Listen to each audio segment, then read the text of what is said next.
Huamanga plazapi bombacha tujiachka, Huamanga llaqtapi balalla parachka,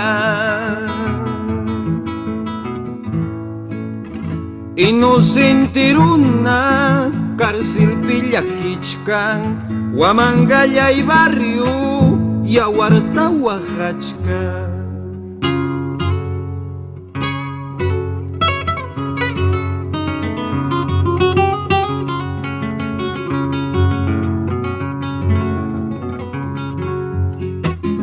Mi saludo cordial a todos los que nos siguen en este programa mensual que tengo en el lugar de la memoria. Y en esta oportunidad y en este mes de la patria, de julio, que se cumple un año más de nuestro aniversario patrio, el invitado esta vez es Gustavo Montoya Rivas. Gustavo es historiador, sanmarquino, investigador, y enfatizo esas tres cosas porque tengo que agregar que investigador que prefiere la investigación a la docencia. Y eso es una gran virtud, ¿no? Porque muchos combinamos. Y que tiene un gran tema de estudio que es la independencia del Perú en el periodo de 1820 a 1824. Eso es lo que más ha trabajado en los últimos, diría Gustavo, 10 a 12 años, y es entre este famoso desembarco de San Martín en la bahía de Paracas, entre el 9 y el 10 de septiembre de 1820, y el famoso 9 de diciembre de 1824, en que los ejércitos de Canterac y Sucre definen finalmente en la pampa de Ayacucho la suerte, se sella la independencia del Perú. Ese es su periodo que ha trabajado mucho en los últimos 12 años, y es el periodo que corresponde ahora, en este momento, del mes de julio, conversar al respecto. Pero no voy a conversar sobre todos los libros publicados sobre ese periodo, Gustavo, ¿eh? He elegido algunos que me parecen lo más pertinentes, y en particular quisiera conversar sobre tu libro La independencia controlada, punto, que no es un título fortuito, es un título que tiene una teoría detrás, y que el subtítulo es Guerra, Gobierno y Revolución en los Andes, que tampoco son subtítulos fortuitos. La guerra hubo, el gobierno era volátil, y la revolución es un término a discutir, ¿no? Revolución política, revolución social, en los Andes. Y es del año 2019.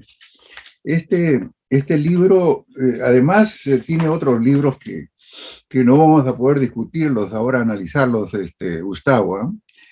Que, sin embargo, me ha tentado completar, establecer una suerte de puentes entre este libro, La independencia controlada, y algunos de los más recientes que incluso no están publicados, ¿no? La plebe en Lima, el pueblo en Lima en el momento de la independencia, y otro que va a ser toda una novedad, y es el libro sobre Petronila Veleira, una dama armenia, esposa de un personaje local que venía de otro sitio, de Argentina, y que se convierte también en un personaje clave, ¿no? Francisco de Paula Otero y Petronila Veleira son como entradas particulares para mirar la independencia, ¿no? Siempre habíamos entrado desde España, los cambios en Europa, después desde Lima, pero Gustavo ha seguido la recomendación de Alexandre von Humboldt, ¿no? Dice, si quieres entender el Perú de una época, míralo desde las provincias, ¿no?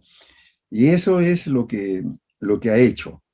Entonces, he elegido unos temas, Gustavo, ¿ah?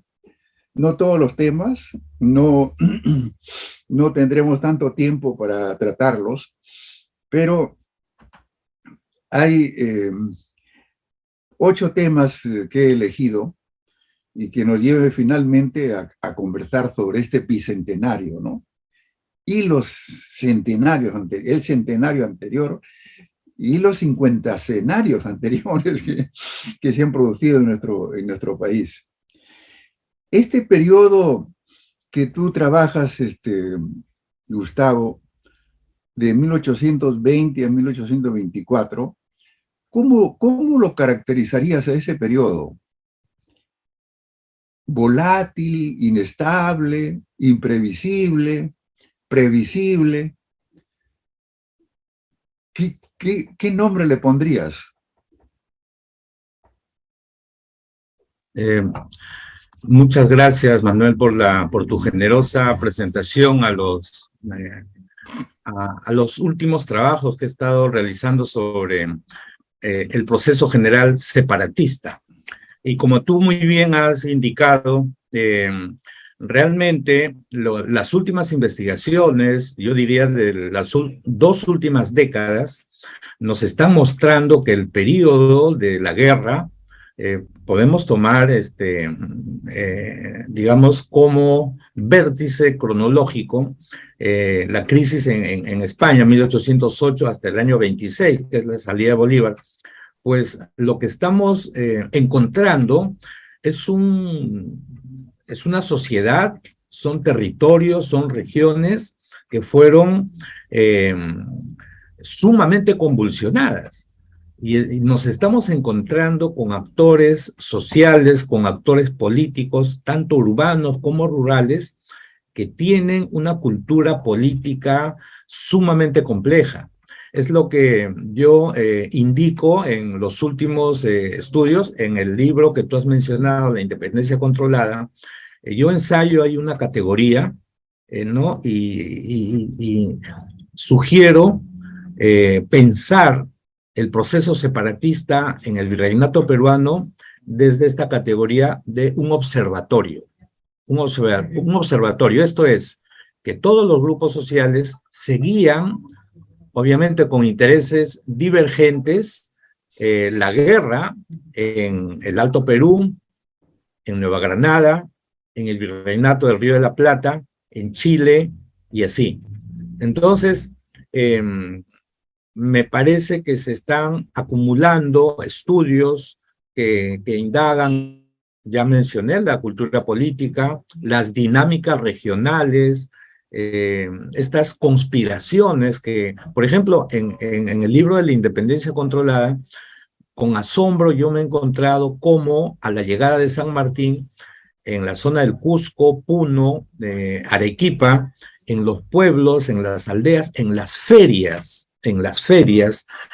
a través de los arrieros, la gente está comentando, está recreando y hay un entusiasmo ascendente con respecto bueno, a las expectativas que ya se venían acumulando, insisto, desde, no solo desde 1808, sino que se activan estos núcleos rebeldes, disidentes, que habían emergido, y luego el año 14 y 15, con motivo de la rebelión o la revolución del Cusco.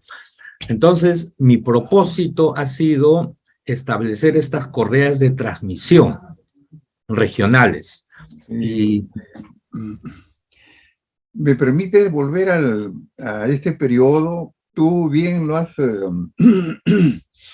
alargado hasta 1808, en que España es invadida por las tropas napoleónicas, conmueve todo el sistema. Fernando VII es capturado y se conmueve todo el territorio, los territorios coloniales. Y después hasta la salida de Bolívar, ciertamente, 1826. Es un periodo largo que se intensifica en su movimiento de guerra entre lo que tú has elegido, ¿no? Entre San Martín y la Pampa de Ayacucho. Pero estos años centrales del 1820 hasta el 24, realmente es de una velocidad increíble, ¿no? Una velocidad increíble es San Martín que ingresa y que tiene que lograr, como tú dices, que las regiones se plieguen a la causa de la independencia. Y tú dices ahí algo que es interesante a conversar, Gustavo, ¿no? Que el Ejército Unido de los Andes, el Ejército Libertador Unido de los Andes, encabezado por San Martín, era un ejército extranjero de ocupación. Bueno, tú citas, ¿no es cierto? Citas que así es mirado como un ejército extranjero de ocupación, pero libertador al mismo tiempo. Y eso crea puntos de vista divergentes y concurrentes y disensiones. Bueno, no podemos entrar a los detalles, Gustavo, porque los detalles, la historia está en los detalles realmente, ¿no? Pero siempre me llama la atención San Martín. Y a ver, ¿qué es lo que tú dices de esto que me llama la atención, ¿no? San Martín desembarca en Paracas, después pasa a Huaura Pativilca y ahí se instala. Pero él trata de conversar y fomenta la conferencia de Miraflores y luego sigue en su intención de conversar. Y hay la entrevista de Punchauca.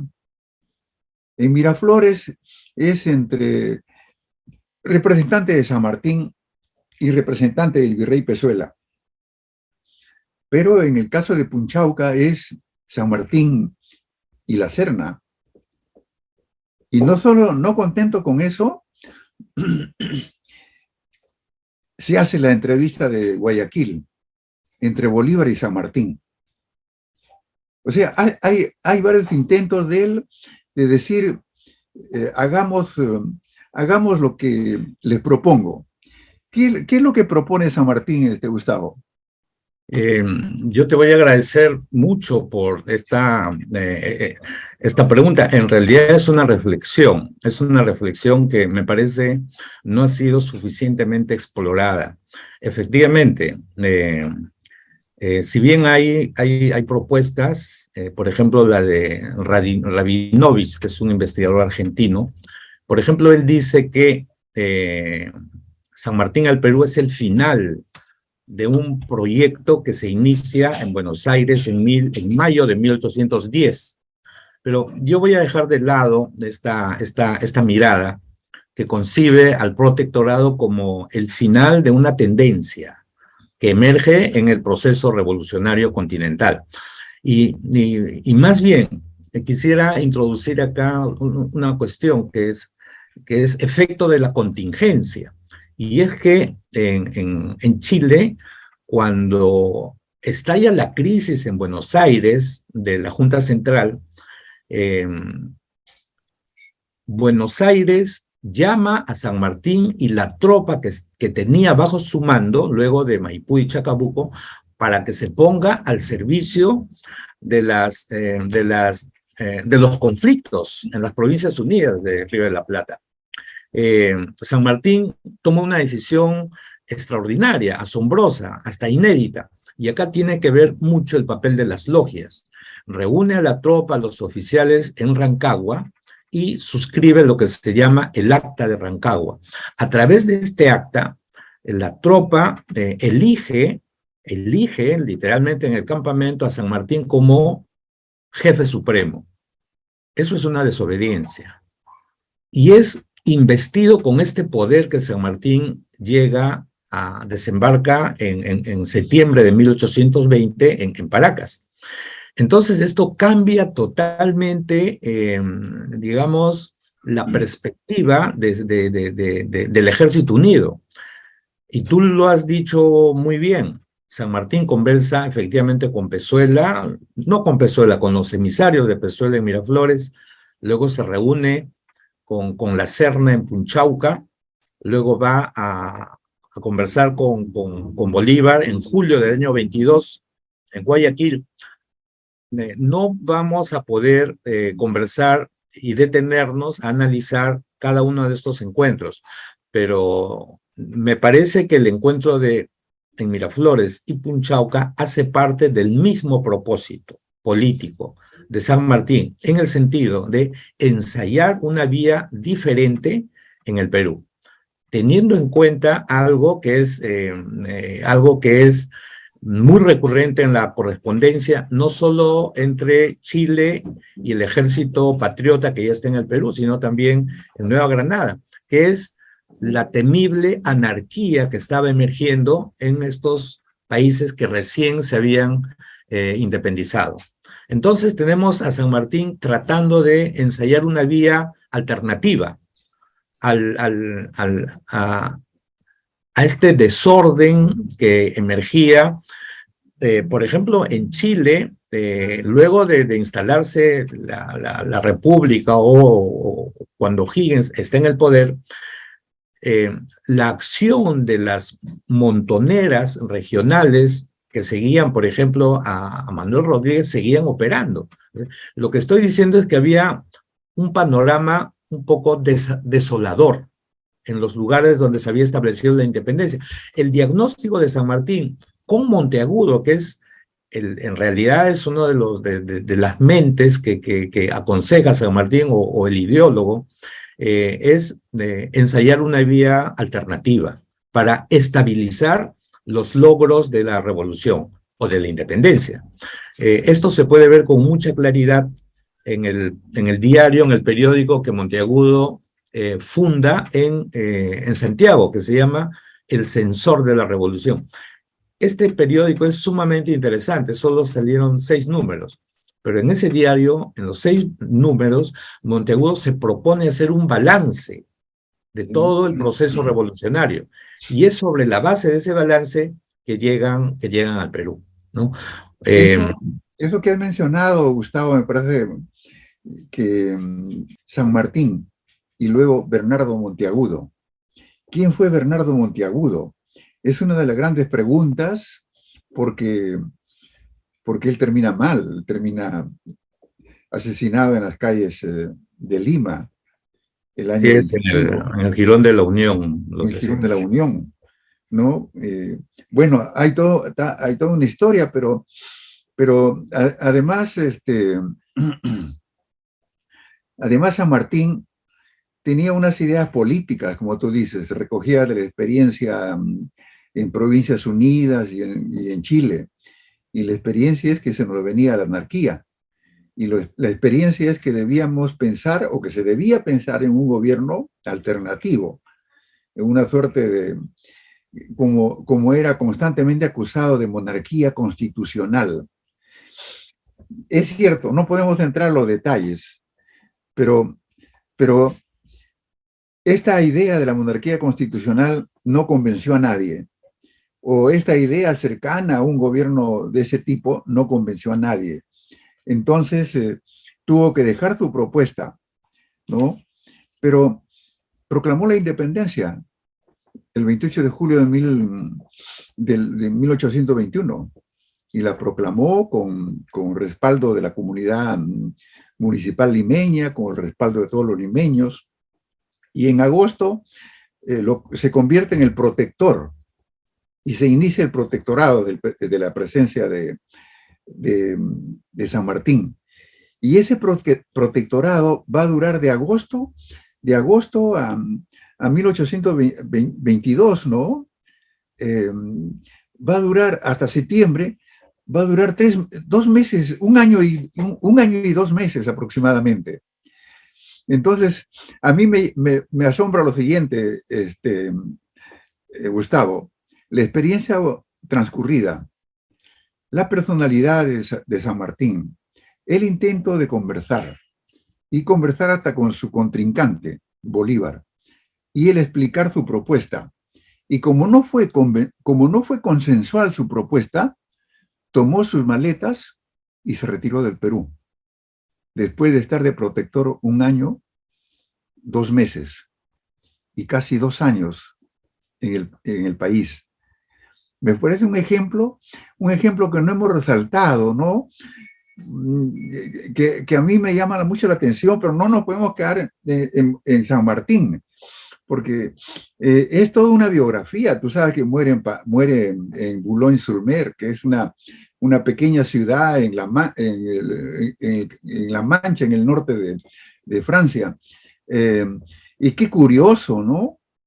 Hay tantas curiosidades que algún día vamos a hablar sobre San Martín, Gustavo, ¿eh? Vamos a tener que hacer una entrevista, pero esos Está años, bien. Después de San Martín viene el tumulto, ¿no? Viene San Martín instala el Congreso Constituyente. El Congreso Constituyente designa una junta gubernativa. Luego aparece Ribagüero, da un golpe de Estado a Ribagüero. La Junta, el Congreso lo destituye y luego llega Bolívar. Ese es un poco el drama de estos años, ¿no? Y el drama de este año central, que es 1822. Este momento, 2022, estamos a 200 años de esa vorágine política y militar que ocurre en los Andes, ¿no? Que nos trae muchas enseñanzas y que ha sido mirada de múltiples maneras, ¿no? Pero tú tienes una mirada muy particular y creo que tu mirada particular corresponde a los momentos actuales de la historiografía peruana, ¿no? Mirar más las regiones. Y ahí en este periodo, tú te preguntas a cada momento, ¿no? ¿Cómo es que uno se decide por ser realista o ser patriota? ¿Qué responderías a eso, Gustavo? Sí. Me has hecho acordar de un gran libro de François Furet que se llama Pensar la Revolución. Yo leí ese libro, cuando era alumno tuyo. Entonces, pensar la independencia en los actuales escenarios realmente nos exige hacer un enorme esfuerzo para quizás ensayar nuevas miradas. Un par de ideas a lo de San Martín para terminar. San Martín, lo que yo digo es que me parece que San Martín quedó atrapado por la trama cultural e ideológica limeña, con todo lo que eso significa. No podemos extendernos mucho, pero solamente recordar dos cuestiones. San Martín, desde que ingresa a Lima, no sale de la ciudad. Es decir, San Martín no comanda, no dirige, no lidera ningún tipo de emprendimiento militar. Ese solo hecho nos dice 1000 cosas. Al interior del Ejército Unido de los Andes emergió una oposición inmensa en contra del protectorado, en contra de la instauración de la Orden del Sol. Realmente estas decisiones de San Martín fueron absolutamente temerarias. Era ir en contra de una tendencia realmente ya casi imposible de detener. Esto es el establecimiento de regímenes representativos, ¿no? No vamos a discutir, digamos, las formas concretas. San Martín se atentó contra su vida. Bueno, es muy complejo. Cierto, Gustavo, pero vamos a dejar muchas ideas sueltas para que los que nos están siguiendo, que van a ser estudiantes de historia o público en general, pueda después conversar sobre ello. Genial. Pero la idea de San Martín es una idea que nace de la práctica, que nace del ejercicio, que nace de las campañas militares y del ejercicio político. Pero no es nada raro. Inglaterra ahora es una monarquía constitucional. España es una monarquía constitucional, donde están los Borbones y están los Tudor. Y hay muchas otras monarquías constitucionales. Y el modelo era pensado así. Brasil opta por ese modelo. Y los resultados en Brasil no son tan malos que digamos, ¿eh? Sobre todo a nivel del fútbol, han tenido mucha suerte en su proceso en general. Es decir, es un gran tema, es un gran tema, que desgraciadamente no lo vamos a ver en el fondo, sino dejar así en la superficie, pero conmemorando nuestro bicentenario, ¿no? Hay otra idea que me llama la atención y que la has tratado en el capítulo 2, Gustavo: los ejércitos enfrentados, ¿no? Uno era el Ejército Unido Libertador, que venía comandado por San Martín, y como tú dices, San Martín delegaba funciones, ¿ah? Como un gerente, como un comando moderno también, ¿no? Y una de las grandes delegaciones fue José Antonio Álvarez de Arenales. Arenales ingresó hasta Cerro de Pasco y fue creando el ambiente de la independencia, ¿no? Un ambiente independentista, y se fueron plegando los pueblos. Y el otro ejército que estaba enfrente es el Ejército Nacional. ¿Cómo es que se llama Ejército Nacional el ejército realista, Gustavo? Sí, se llama ejército, es una orden. Cuando se restablece la Constitución de Cádiz, la del 12, casi al tiempo que San Martín llega al Perú, Pezuela dispone que se jure la Constitución. En la península se ha producido el levantamiento de Rafael del Riego, que es el retorno del periodo constitucional. Expresamente se indica que se use el concepto nacional, justamente para intentar, a través de este lenguaje político, buscar vías de entendimiento. O sea, nación es España y las Américas. Pero tú dijiste algo que me llama mucho la atención, Manuel, y es en tu anterior intervención, cómo es que en la Sierra Central, luego de la campaña de Arenales, la primera campaña, que es realmente fulminante en favor de la independencia, Ica, Huamanga, Jauja, Huancayo, Tarma, Cerro de Pasco se pronuncian a favor de la patria. Y los Andes centrales se militarizan, son milicias civiles. Casi todos los pueblos se organizan a través de montoneras. Este panorama va a ser modificado enormemente con lo que tú acabas de señalar. La Serna se traslada a este escenario y va a controlar sobre todo las ciudades mayores. Y estas milicias plebeyas que se habían pronunciado en favor de la patria, en favor de la república, se van a replegar a las partes altas. Y desde ahí van a iniciar una larga campaña en favor de la independencia, liderado por personajes como los que tú has mencionado, que es Francisco de Paula Otero, ¿no? En este escenario, las lealtades políticas de la mayoría de grupos sociales van a sufrir violentas alteraciones. Acá viene lo que tú también habías anotado, Manuel, y es que el aprendizaje previo que tenían estos grupos sociales, élites, sectores medios, incluso sectores indígenas, va a emerger, y es un mundo al que recién nos estamos acercando.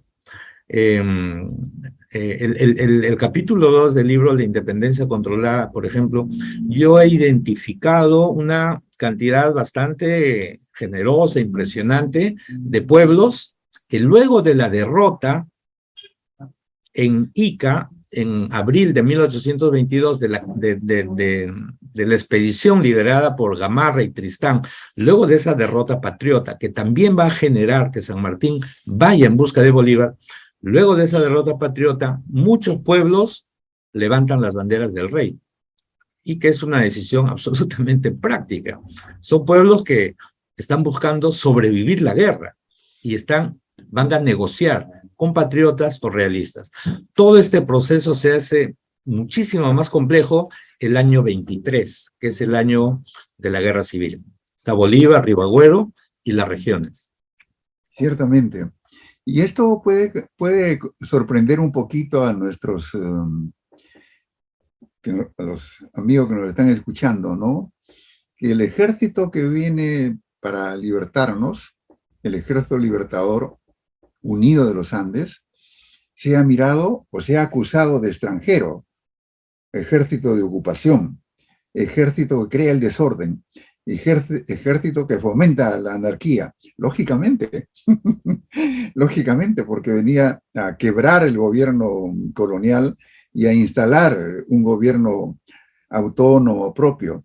Y los que eran representantes de este orden colonial, de este orden imperial, se llamaban nacional, el ejército nacional, que va a ser tomado después por la República, lógicamente, pero que era presentado como el ejército que representa al rey, que da estabilidad, que crea el orden, que crea la continuidad y que todos van a permanecer en sus posesiones, en sus propiedades. Eso se convierte en una práctica informativa muy intensa. Y eso es lo valioso de tu libro en muchos pasajes y en este capítulo, ¿no? Que estudias los medios de comunicación, cómo se comunica la gente, cómo desde el desembarco de San Martín ya estaban comunicados a los 2 días en Tarma y en Huánuco, ¿no? Desembarcó San Martín el 10 de septiembre, comunicando a la gente que estaba en las provincias. Eso, ¿dónde lo has encontrado con más nitidez, Gustavo? Esos sistemas de comunicación. Sí, es impresionante. Yo he tenido la suerte, la oportunidad de viajar por todos esos lugares, antes de la pandemia, obviamente. Y bueno, caminar por esas rutas, uno no puede dejar de asombrarse porque hay una épica ahí que me parece no ha sido suficientemente rescatada. Lo otro es los mecanismos de comunicación. Efectivamente, arrieros, comerciantes,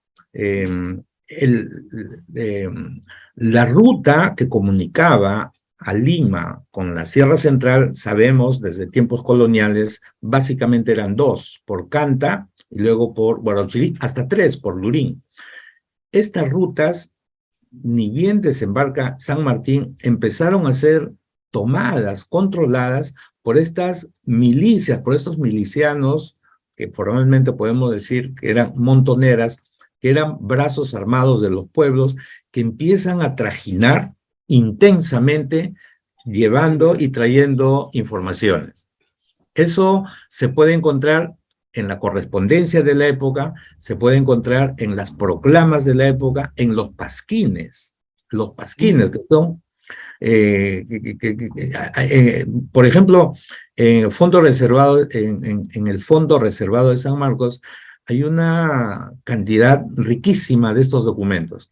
Yo me he valido de toda esta información para tratar de reconstruir el día a día, sobre todo en estas ferias, porque claro, la Serna está en Huancayo hasta diciembre de 1821, luego va al Cusco y se instala en el Cusco y desde ahí va a gobernar y va a dirigir la guerra con la Constitución, pero el que se queda en la Sierra Central es Canterac. Canterac va a regresar a Lima en septiembre del año 21, en julio del año 23. Entonces tú tienes ahí un escenario volátil, un escenario donde se produce una cantidad impresionante de acciones militares, movilizaciones. Yo he reconstruido, por ejemplo, cómo en septiembre de 1822, al tiempo que se ha instalado el Congreso, como tú muy bien has recordado, en algunos pueblos, digamos, Yauli, se está jurando al nuevo gobierno, a la Junta Gubernativa. Y Yauli está muy cerca a Jauja, que está controlada por el ejército español, por el ejército realista. Y en otros pueblos cercanos a Chupaca, por ejemplo, también se jura al nuevo gobierno, casi de cara al ejército español que está acantonado en las ciudades. Entonces, todo este mundo tan complejo, tan variado, tan contradictorio, donde emergen voces que yo digo polifónicas, a veces en un lenguaje, el quechuañol, ¿no? Nos están mostrando todas las complejidades que estallaron con motivo del arribo del Ejército Libertador, que luego fue visto como un ejército de ocupación, porque la resistencia a San Martín en la Sierra Central fue enorme, sobre todo luego de la derrota en Ica, ¿no? En abril del año 22. Gustavo, quiero ir de lo que tú estás indicando, que es lo que los documentos pequeños, menudos, dispersos te muestran, ¿no? Y de donde sale tu teoría de la independencia controlada, ¿no? La penetración de Arenales, que termina en la victoria de Cerro de Pasco, pero antes está en Tarma. Y antes en Tarma, en el paso por Tarma, crea la primera gobernación autónoma, independiente, y el primer gobierno patriótico republicano. Y el personaje ahí es Francisco de Paula Otero, y la esposa Petronila Abeleira, que lo reciben en su casa en Tarma. ¿Quiénes eran ellos? No te voy a dejar de decir para resumirlo. Él era el propietario de la hacienda La Florida, pero algo más. Él venía de Jujuy. Así es. Había llegado hacia 1813, ya se había instalado, se había enamorado de Petronila y se habían casado, ¿no? A una edad bastante similar, pero él era un gran negociante de mulas, un gran negociante de ganado, que tenía una suerte de archipiélago de comerciantes y de correspondientes, y eran sus mecanismos de información. Eso se completa con lo que indicas, que Arenales probablemente se conoció con Francisco de Paula Otero en el norte argentino, y que tenían esta idea de una independencia controlada, como tú dices, donde San Martín, Arenales, Francisco de Paula Otero, Abeleira y todo el mundo de los propietarios se pudieran incorporar a la idea de la patria y de la independencia. Eso no se ha revelado antes con esa nitidez, y ahora se revela. En todo lo que trataba de hacer San Martín es, más allá del orden y de la estabilidad que constituye una monarquía constitucional, es esta suerte de controlar los interiores a partir de las alianzas con los grandes propietarios. ¿Es así? Efectivamente. Pero claro, estamos en una coyuntura de aceleración de la historia, ¿no? Por la sucesión casi turbulenta de todo tipo de eventos militares, sociales. Un par de ideas a lo que acabas de mencionar, a Francisco Pablo Otero. Es fascinante, yo estuve viviendo en Tarma un buen tiempo. Conozco la hacienda La Florida y yo me siento sumamente contento porque me parece que el hallazgo del personaje de Petronila Abeleira me ha dado una mirada muy sugerente para pensar la guerra, la independencia. Y lo de Otero es fascinante porque él llega, como tú muy bien has dicho, el año 13, 12, es de Jujuy.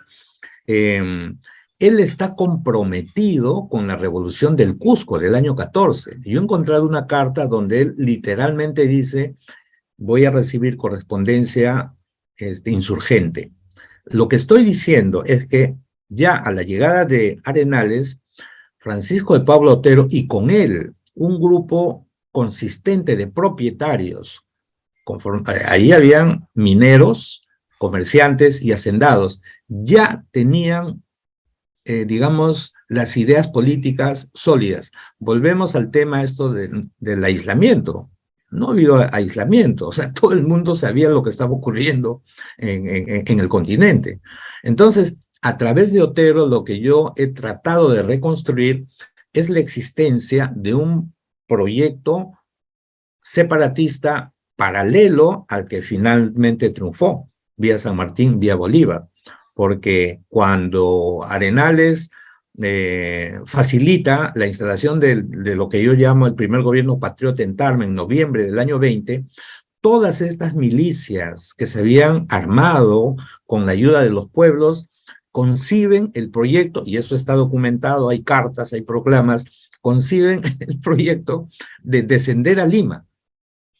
Y dicen, liberar Lima, liberar de los españoles.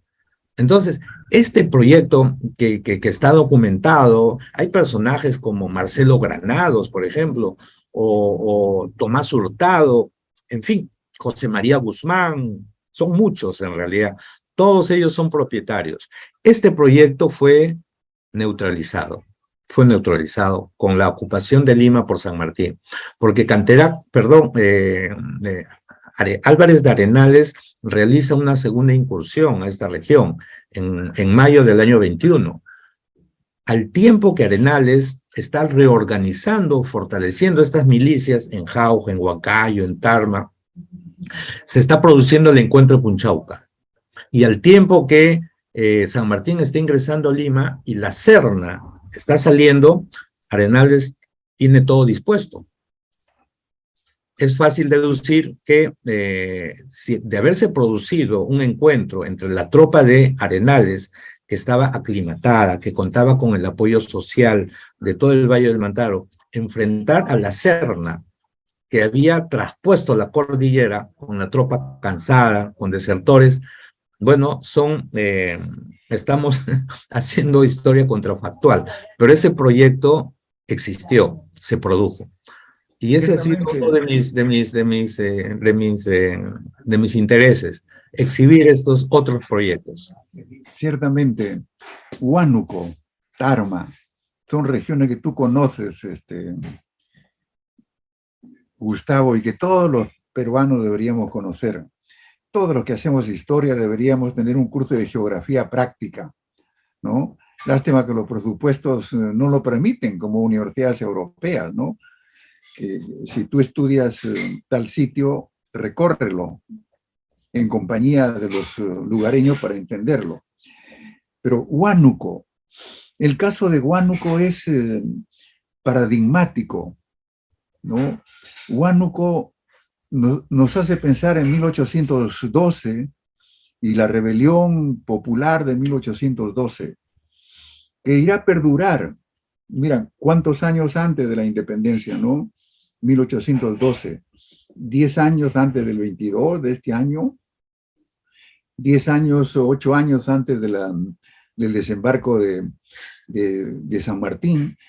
Y en Huánuco habían sacerdotes agustinos ilustrados. ¿Cómo? A mí me ha producido una enorme sorpresa encontrar a este personaje que es un abogado que se llama Francisco Calero, que en realidad tú lo has descubierto, ¿no? Que es un defensor de los indígenas que van a ser escarmentados después, el 13, ¿no? Incluso el 13 es un año de escarmiento de las tropas realistas contra los indígenas que habían osado levantarse. Y Calero los defiende y establece un diálogo en Lima con Miguel de Izaguirre, un chileno de la famosa familia Izaguirre chilena, que era juez de crimen y protector de indígenas. Y Miguel de Izaguirre, siempre Pablo Macera me hablaba de Miguel de Izaguirre, entonces yo me interesé también por Miguel de Izaguirre y comencé a estudiarlo. Tenía una idea muy, muy moderna de lo que debería hacer el Perú del futuro. Era un liberal, en realidad, era un liberal y fue elegido para las Cortes de Cádiz, pero su desentendimiento con Abascal y con Baquijano y Carrillo le impidieron. Pero este padre Calero de Huánuco estaba en comunicación con Miguel de Izaguirre. Es decir, que habían sistemas de comunicación para defender, y tú lo llamas a él un primer indigenista, algo así. ¿Es cierto eso? Tu entusiasmo por Calero me ha convertido a mí también en un entusiasta por pensar de que las regiones, por más pequeñas que hayan sido, estaban muy bien articuladas con Lima y más allá de Lima. Totalmente. Gracias por mencionar a Calero. Efectivamente, yo estuve también en Huánuco, en el archivo de Huánuco, que está bien organizado. Para mí fue un hallazgo conmovedor, porque a través de la biografía política de Calero, ensayé ingresar de otra manera, pero a conectar 1812 y el ciclo ya, la guerra del año 20 al año 24. Calero participa de todo este proceso. Es impresionante lo que tú acabas de mencionar. El aplomo de Calero para defender a los indígenas que habían cometido, como tú muy bien sabes, una violencia extrema. El año 12, el verano del año 12, Huánuco fue la violencia desplegada en contra de la población española, blanca y criolla fue particularmente cruel. En la plaza de armas se lanzaron sobre cadáveres, en fin. Y Calero los defiende y ensaya los argumentos más sofisticados para defenderlos. Y el mismo Calero luego se opone a San Martín, se opone a Bolívar. Yo dije, bueno, es obvio que Calero no podía actuar de esa manera en solitario. Por lo tanto, Calero hace parte de una tendencia que la estamos conociendo. Una tendencia local, una tendencia regional. Porque Calero dice, antes que vengan ustedes, nosotros éramos patriotas. Es la prueba fáctica de que con él habían otros que pensaban igual, ¿no? Y acá volvemos a lo que tú mencionaste. Efectivamente, las tropas libertadoras inicialmente fueron recibidas como libertadores y luego fueron concebidas como ejércitos de ocupación. Y ahí conectamos con el concepto de independencia controlada, porque Huánuco, 8 años no es nada. Los agravios están frescos. El humo de las hogueras todavía no han desaparecido. Y algo más espectacular, el año 12, la represión para develar esta sublevación particularmente sangrienta en Huánuco se organizó en Tarma, con el apoyo de la élite de Tarma. Y muchos de los que habían participado, habían financiado la expedición punitiva a Huánuco desde Tarma. El intendente era José González de Prada, el abuelo de Manuel González de Prada, el pensador anarquista. Muchos miembros de esta élite, luego, cuando Arenales llega el año 20, 8 años después, se hacen patriotas. Esto nos hace pensar que existía una versatilidad ideológica enorme, que todavía no conocemos muy bien. Ciertamente, ciertamente. Es como para fomentar un estudio, ¿no? En la Universidad Nacional de Huánuco, estudios locales que les permita conocerse mejor. Yo creo que los tarmeños ahora están muy contentos de saber que ellos instalaron el primer gobierno republicano y que Francisco de Paula fue su primer gobernador. Los que van a estar celosos son los de Trujillo, los de Lambayeque, los de Piura, ¿no? Porque se habla mucho de Torretagle. Torretagle era un intendente al servicio de España también, sí. Y después se convierte en uno de los libertadores. Igual en todas partes, ese cambio de uno a otro hace que uno se sorprenda, pero hay criollos que no cambiaron, que siempre fueron pro independencia. Y tú lo dices, sí. Y coincido contigo, Gustavo, ¿eh? No se le ha hecho mucho reconocimiento por muchas razones, y que no vamos a Así es. tratar, no. José de la Riva Agüero y Sánchez Boquete es un personaje. Algunos le dicen miserable, algunos le dicen traidor, pero él era independentista desde antes. Se contagió de las ideas liberales. Y el conde de la Vega del Ren. Y aquí te hago También. recordar a nuestro amigo común, a Pablo Macera, ¿no? Con quien has conversado mucho también. Y Pablo me decía siempre, el conde de la Vega del Ren merece un estudio aparte. Y José de la Riva Agüero se va a volver un hombre amargado en su propia tierra y enfrentado a muchos, denigrado, pero era un ilustrado. Hay una biografía muy bonita de Elizabeth Hernández, pero hay que articularlo con el resto porque da la impresión que él tenía arraigos en las provincias, ¿no? Tenía muchos arraigos en las provincias. Es bien compleja la historia.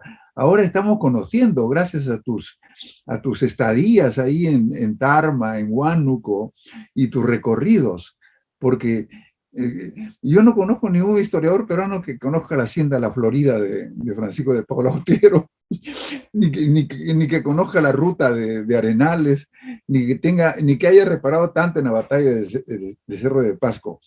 Pero Ribagüero es una suerte de enigma, otro enigma, esa cosa volátil que pasa siendo un criollo convencido. En los últimos 12 años que tú te dedicas a los estudios y que los amalgamas en tu libro La Independencia Controlada, hay el concepto teórico, que probablemente los que nos escuchan van a buscar el libro para que entiendan mejor el de Independencia Controlada. Hay la presencia de las regiones, la presencia de los propietarios, grandes, pequeños, medianos y no propietarios, la plebe rural, que va con los dos ejércitos a veces, va con uno, va con otro, pero finalmente en Junín y en Ayacucho triunfa el futuro. Eso es lo importante. Y triunfa América Latina en su conjunto, porque América Latina dijo, como dice Eduardo Adriansen, hay un último bastión. Y ese último bastión tenemos que liberarlo. Es una historia muy grande. Yo creo que la historia se acelera en estos años. Pero ahora estamos en el Bicentenario, Gustavo. Ya estamos en el año siguiente del Bicentenario. Estamos en el Bicentenario de la instalación del Congreso Constituyente, que se instala y que el año siguiente, el 23, promulga la primera Constitución. Pero, ¿cómo evaluar este recorrido de 200 años, Gustavo? ¿Cómo pensar la República desde el Bicentenario? ¿Las promesas ahora son realidad? ¿Qué hemos logrado y qué aún siguen siendo promesas? En tu perspectiva de historiador que conoces ese periodo. Sí, gracias. Rápidamente, dos ideas que me ha sugerido tu mención a Ribagüero. No voy a decir que yo descubrí, pero en todo caso no había encontrado la conexión que algún otro investigador haya podido haber hecho de Ribagüero con Tarma. Y es que en noviembre del año 20, Pezuela detiene a Ribagüero, porque todo el mundo sabía que Ribagüero era un conspirador. Lo detienen, prueban que era un conspirador, preso, juicio, a España, que se retire, no puede estar acá. No había naves, ya el bloqueo estaba en marcha, el bloqueo patriota. Pezuela dice se va a Tarma, porque Tarma es una ciudad militar, fuerte. Y en Tarma, Ribagüero hace contacto con Paula de Otero. Entonces tú ahí tienes el vínculo. Y otra idea más sobre el establecimiento de la República, que es el año 22 realmente, ¿no? Vía el primer Congreso Constituyente. La convocatoria a elecciones y la instalación del Congreso Constituyente que va a sancionar la República no hubiera sido posible si no caía Monteagudo en julio del año 22. Y el líder de las movilizaciones de sectores medios y también plebe para la caída de Monteagudo fue Ribagüero. Eso Sí. está documentado. Entonces, tenemos ahí un personaje extraordinario, el único que podía hacer frente digamos, a la presencia sanmartiniana y bolivariana, sin lugar a dudas, era Ribagüero. Tanto así que Ciertamente, Bolívar y la Serna se ponen de acuerdo para sacarlo del país. Bueno, eso ciertamente, ese es un gran tema de estudio, un gran tema de estudio, esta suerte de intelectuales orgánicos políticos que sí. estaban comprometidos con la modernidad y con las ideas. Eh, Ahora, ya no me dejas tiempo, Gustavo, y voy a preguntarte, cuando se celebran los primeros 50 años de la República en 1871, se sí, crea el partido, el Club Independiente, el Club sí es, Independencia de los sí, civilistas, que al año siguiente ganan las elecciones y así es, Manuel acceden al Pardo se poder. instala como el primer gobernante civil del país. O sea, a los 50 años se produce un acontecimiento muy interesante. Luego, en 1921, Augusto Beleguía, el gobierno de la Patria Nueva, como tú lo indicas, y tú dices un gran acontecimiento, tan grande, y yo diría, no hay tiempo ahora para discutir ese tema tan interesante. Él había, él había aprobado en el orden constitucional una constitución en 1920, una gran constitución, digamos, ¿no? Que otorga derechos ciudadanos a los indígenas. Y 50 años después, el sesquicentenario, 1971, ¿no? Es el gobierno de Juan Velasco Alvarado, 1971. Estamos a 2 años siguientes de la reforma agraria. Los 150 años famosos, que es el sesquicentenario, rescata un personaje, Tupac Amaru, y lo convierte en un ícono de la peruanidad, digamos. Estos son tres peldaños, 50 años, 100 años, 150 años. Ahora, 2021, ¿qué de equivalente a esas grandes fechas podemos mencionar ahora, Gustavo? Gracias por ese ensayo, que es el final del libro. Efectivamente, yo analizo Pardo, analizo Leguía y Velasco. En estos tres momentos, la independencia o el recuerdo de la independencia se convierte en una suerte de faro ideológico que legitima e intenta reordenar la República. Hay una gran esperanza en en estas tres coyunturas. No vamos a tener tiempo de analizar con detalle, pero yo te diría, y bueno, me permito citarme, porque al final del ensayo yo señalo más o menos lo que está ocurriendo actualmente. Yo digo que el bicentenario, ese ensayo fue escrito en el 2017, que vamos a ser testigo de fenómenos casi anómalos en la historia política, y es lo que está ocurriendo. Me parece que todo esto tiene que ver con un tema que tú conoces mucho mejor que yo, que son las mentalidades. ¿Cómo así el recuerdo de la independencia? ¿Cómo así la promesa republicana continúa siendo una demanda? Es como son como significaciones vacías todavía en el imaginario de casi todos los grupos sociales. Esas promesas que hacen que de vez en vez aparezcan caudillos, muchas veces irresponsables, y que inundan la esfera pública, inundan a través del discurso político, usando el Estado, la misma promesa, la misma esperanza, que al final termina estrepitosamente. Esto lo hemos visto en el último lustro. Entonces, pensar estos momentos fundacionales o donde se intentaron modificar sustancialmente el Estado y la sociedad, apelando a la independencia, creo que es algo que todavía está en curso, lamentablemente. para bien o para mal. No sabemos hasta cuándo, Manuel. Esa escalera de las fechas que te he mencionado y esos personajes que representan, parecería de que en el año 2021 también hay un correlato similar, ¿no? Las regiones. Las regiones se han hecho presentes. Las regiones han expresado su voluntad. Sí, Entonces, yo he tenido la oportunidad de verificar lo que tú estás mencionando. Las regiones, me parece que se está produciendo una reinvención endógena. Cada región está resolviendo, como tú en una conversación previa me dijiste, más a través de la memoria que de la historiografía. Es decir, están recuperando personajes locales, muchas veces apelando hasta a ideales más que a realidades históricas.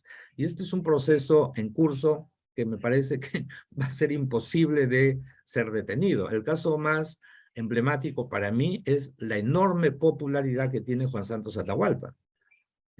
No solo en la selva central, sino en el Bajo Urubamba, Juan Santos Atahualpa es un ícono.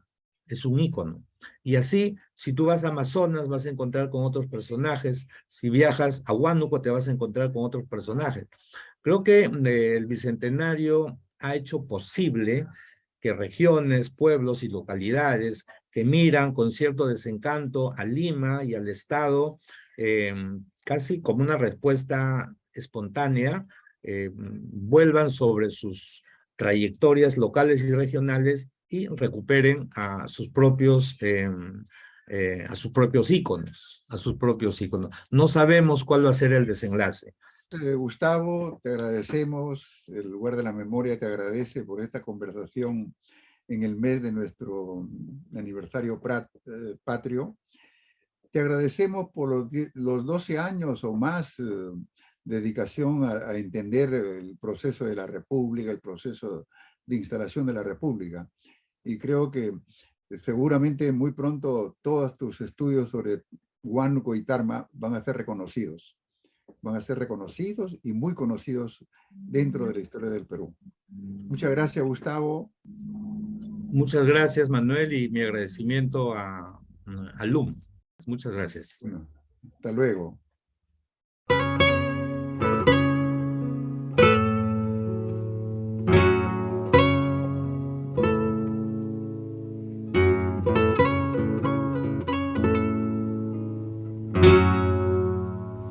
Huamanga plazapi bombacha tujiachka Huamanga llaqta